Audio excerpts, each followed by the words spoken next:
सुप्रभात विद्यार्थियों, आज का पाठ है बहादुर बित्तो। तो चलिए मैं आपको इस पाठ के बारे में संक्षिप्त में बताती हूँ। यह कहानी एक किसान की बीवी के बारे में है जिसका नाम बित्तो था और वह बहुत बहादुर थी। तो चलिए उसकी बहादुरी का एक किस्सा मैं आपको सुनाती हूँ। एक दिन किसान सुबह सुबह अपने खेत में हल चला रहा था। तभी सामने से एक भूखा शेर आया और उसने किसान को आकर कहा, किसान अपना बैल मुझे खाने के लिए दे दे, वरना मैं तुझे ही खा जाऊँगा। किसान डर से कांपने लगा और उसने शेर को कहा, शेर राजा, अगर मैं आपको अपना बैल दे दूंगा तो हम लोग तो भूखे मर जाएंगे।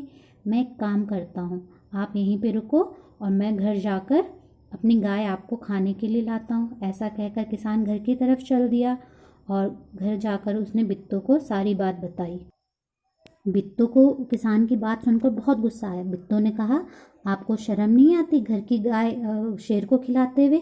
अगर हम अपनी गाय शेर को दे देंगे तो घर में ना दूध होगा ना दही होगा, बच्चे रोटी किस चीज़ में खाएंगे? ऐसा कहकर बित्तो शांत हो गई और उसको एक तरकीब सूझी। उसने किसान से कहा, आप ऐसा करिए, आप खेत में जाइए और शेर को कहिए कि मेरी बीवी बित्तो आपके लिए एक मोटा ताज़ा घोड़ा लेकर आ रही है।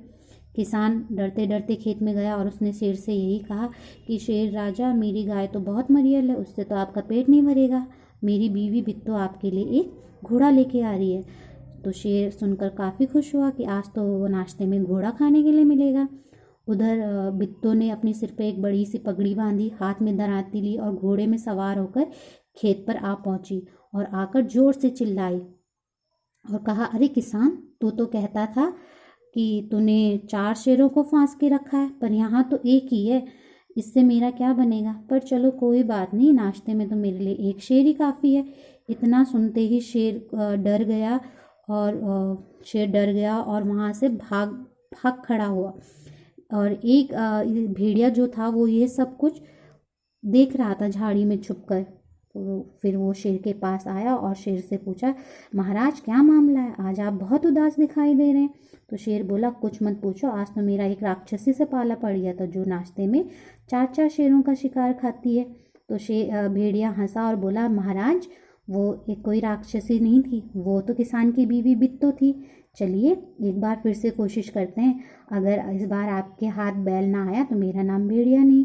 बहुत कहने सुनने पर शेर उसकी बात माना, लेकिन शेर ने एक शर्त भेड़िए के सामने रखी कि मैं तभी उसके सामने जाऊंगा जब तुम अपनी पूंछ मेरी पूंछ से बांध दोगे। तो भेड़िए ने अपनी पूंछ और शेर की पूंछ बांध दी। दोनों पूंछ बांधे फिर से खेत की तरफ गए। किसान ने दोनों को देखा और किसान फिर से डर गया और डर से थर थर कांपने लगा, लेकिन बित्तो बिल्कुल नहीं घबराए।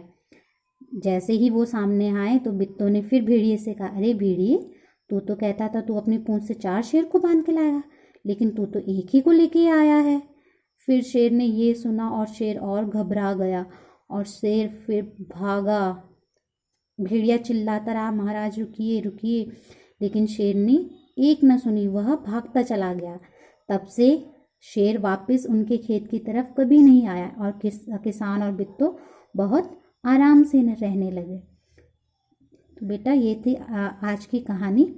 इस कहानी से हमें यह शिक्षा मिलती है कि हमें कोई भी समस्या को देख के घबराना नहीं चाहिए, बल्कि अपनी समझदारी से उस समस्या का सामना करना चाहिए।